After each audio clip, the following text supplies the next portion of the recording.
Thank you for joining me today as we talk about coaching and mentoring. In this session, we will be looking at the difference between coaching and mentoring, developing coaching and mentoring strategies, developing methods that increase the quality of feedback, designing systems that ensure timely and meaningful communication, and formulating techniques to improve individual performance. While there may be some similarities, coaching and mentoring are two very different styles. The goal of both revolves around supporting the development of an individual. However, the approach to achieving those results, the type of development, and the relationship between the parties is different in both cases.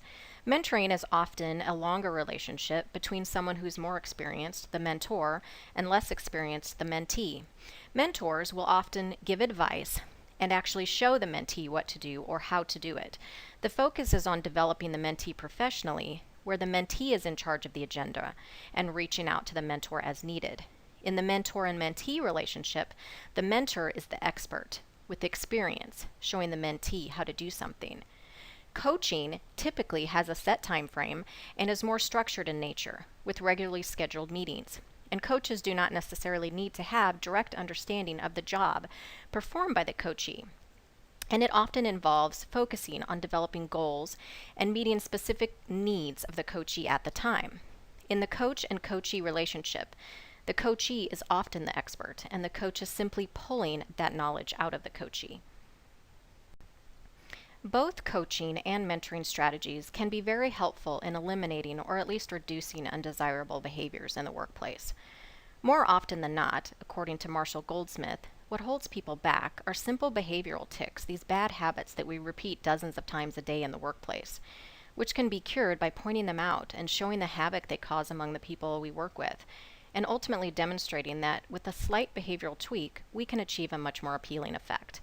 When focusing on behavioral change, there are some key steps to keep in mind. The first step in any successful intervention to improve behavior is to acknowledge those habits we need to break or those areas we need to improve upon.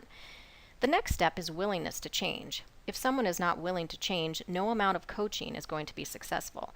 Other very important factors to include in the process is support on the part of the coach and or your leaders, positive encouragement, honesty, trust, confidentiality, and a clear follow-up plan to evaluate the effectiveness of the change.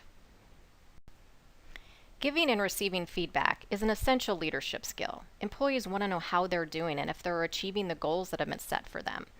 But according to Marshall Goldsmith, there's a fundamental problem with feedback because it focuses on the past, on what's already occurred, not on the infinite variety of things that can be in the future.